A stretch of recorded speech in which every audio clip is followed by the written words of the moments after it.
Yakub dan juga keluarganya menuju ke tanah Mesir. Ya. Di sini saya mencatat ada beberapa poin yang ingin saya berikan keterangan tentang Kejadian pasal 47 ini. Kalau kita baca di dalam perikop yang pertama, yaitu judulnya Yakub dan Firaun. Ada poin-poin yang saya catat di sini mengenai perikop pertama ini. Pertama adalah Allah menggunakan Yusuf untuk menolong ayahnya dan saudara-saudaranya untuk keluar dari Kanaan, untuk menghindari kekeringan dan kelaparan yang hebat yang terjadi di tanah Kanaan dan Mesir ya. Nah, itu poin pertama. Kemudian poin yang kedua, tapi sebelum masuk ke dalam poin yang kedua, kenapa poin pertama ini saya mencatat seperti itu? Karena di di ayat yang pertama sampai dengan ayat yang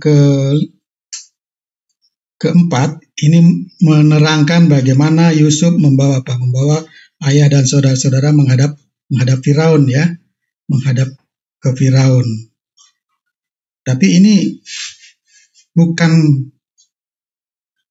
kebetulan saja, karena saya melihat dari bacaan ini, kalau dari pasal-pasal sebelumnya, bahwa di sini adalah ada campur tangan Tuhan, ya, ada campur tangan Tuhan untuk peristiwa ini ya, untuk perjalanan ini. Kemudian poin yang kedua, di mana Allah menggunakan Firaun untuk mengabulkan permintaan Yusuf ya, demi menyelamatkan orang tuanya dan saudara-saudaranya ya. Ini juga Ini juga atas campur tangan Tuhan ya. Bagaimana Tuhan membuka mata hati Firaun untuk menerima permintaan Yusuf agar orang tuanya dan saudara-saudaranya boleh tinggal di Mesir. Dan yang ketiga, poin yang ketiga, saya mencatat bahwa Allah menggunakan Yakub untuk memberkati Firaun sebagai bentuk ucapan syukur Yakub kepada siapa? Kepada Firaun ya, karena dia sudah menolong keluarganya ya, menolong keluarganya. Dan ini juga sebagai bentuk bahwa Yakub menunjukkan penyertaan Tuhan di dalam kehidupannya ya. Selama kalau kita baca di perikop yang pertama tadi, bagaimana usia Yakub itu selama pengembaraan itu sudah hampir mencapai 130 tahun ya. Ini adalah bentuk Bentuk penyertaan Tuhan di dalam kehidupannya. Walaupun ya dikatakan oleh Yakub bahwa kehidupannya tidak baik, tapi ini menunjukkan bahwa walaupun dalam keadaan susah pun Tuhan masih memelihara Yakub dan keluarganya. Sehingga Allah menggunakan Yakub untuk menunjukkan kasih Allah kepada Firaun, bagaimana berkat yang Tuhan berikan kepada umatnya itu itu akan selalu berlaku ya. Itu adalah salah satu janji Tuhan, tidak terlepas juga untuk Firaun ya, untuk Firaun. Kemudian di perikop kedua boleh saya mencatat di sini bagaimana tentang janji Allah kepada turunan Yakub ya. Janji Allah kepada turunan Yakub. Cuman di dalam perikop kedua ini kita lihat judulnya adalah tindakan Yakub. Sepertinya kalau kita baca tadi saya sedikit agak bingung. Bingungnya begini. Sepertinya terlalu tega gitu ya. Yusuf sampai mau seperti memeras bangsa Mesir ya. Ya, hanya untuk memberikan makanan kepada mereka. sehingga sampai apa? Sampai ternaknya, kemudian tanahnya, sehingga dirinya pun orang Mesir itu apa? Dijual kepada Firaun melalui Yusuf, ya, melalui Yusuf. Kalau kita lihat, sepertinya ini sesuatu yang sangat apa? Sangat sangat kejam, ya, tanda kutip sangat kejam. Tetapi saya coba mengabaikan itu. Saya melihat dari sisi apa? Dari sisi kebalikannya. Ketika bangsa Mesir itu apa? Masih di dalam kemegahannya, ya. Kalau kita ingat lagi pada saat pada Kejadian 46, ya. Kejadian 46 ayat 34, bagaimana bangsa Mesir menganggap gembala atau ternak itu adalah satu kehinaan.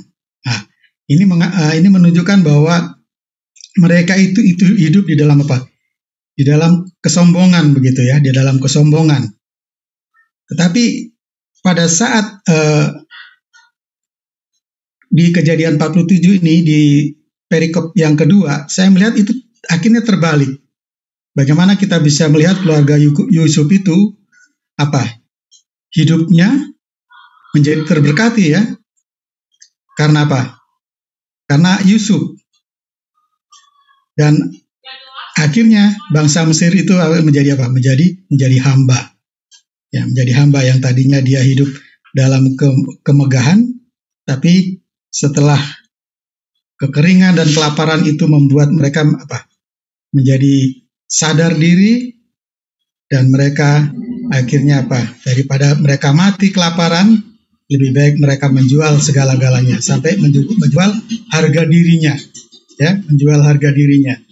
Bayangkan, menjadi hamba itu kan berarti dia harus apa? Menjual harga dirinya kepada Firaun. Nah, ini yang saya lihat dari apa? Dari pelajaran tentang tindakan Yusuf ini, ya. Jadi saya tidak melihat ketegaan Yusuf, tapi saya melihat bahwa inilah bahwa Allah ingin menunjukkan kepada orang-orang yang tidak setia kepada Tuhan, bahwa satu saat dia akan apa? Akan menerima upahnya, ya, akan menerima upahnya.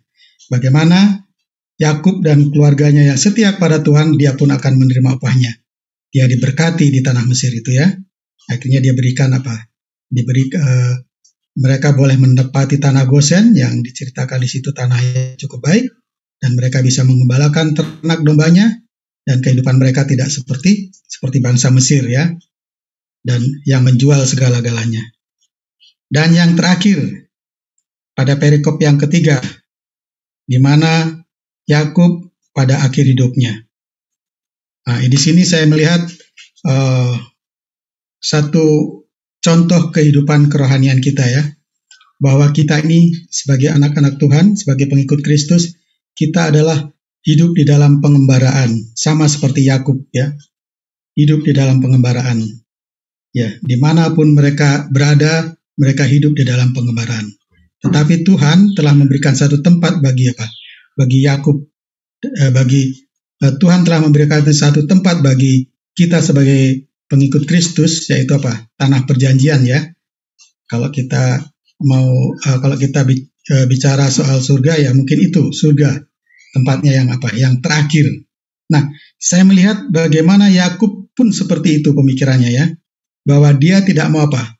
Tidak mau hidup di tanah asing, ya, di negeri asing. Dia mau kembali hidup di tempat leluhurnya, di mana leluhurnya itu apa? Di tempat asalnya, di tempat leluhurnya. Nah, itu pun menandakan bahwa kita pun akan kembali nantinya. Kita rindu untuk apa? Kembali ke tempat leluhur kita, ya, leluhur kita. Siapa leluhur kita? Yaitu orang-orang yang sudah apa? Orang-orang yang sudah diterima Allah, ya, orang-orang yang sudah apa? Yang sudah berada siapa leluhur kita? Leluhur kita adalah ya, secara tidak langsung Yesus, ya, di surga. Kalau saya melihat seperti itu, ya, kalau saya boleh artikan bagaimana keinginan Yakub pada akhir hidupnya, ya, ketika dia mau mati, dia tidak mau mati di tanah di tanah asing, di tempat asing, tapi dia mau kembali ke tempat yang benar-benar menjadi apa? Menjadi kerinduannya. Nah, itu sama dengan apa? Dengan umat-umat Tuhan yang sekarang ini ya. Mungkin kita semua rindu untuk apa? Untuk kembali ke tempat di mana Tuhan telah memberikan tempat bagi kita di surga ya. Nah, jadi kita tidak mau hidup di dalam pengembaraan, mati di dalam dunia yang fana ya, dunia yang fana. Tapi kita mau hidup, kita mau mati dan hidup di dunia yang baru ya. Mungkin seperti itu.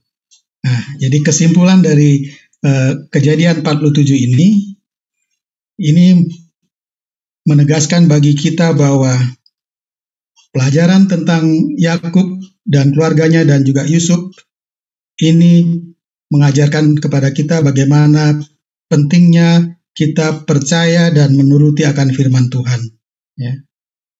Dan juga kita mau melakukan apa yang telah Tuhan ajarkan ya, apa yang telah Tuhan ajarkan sehingga kehidupan kita itu selalu diberkati.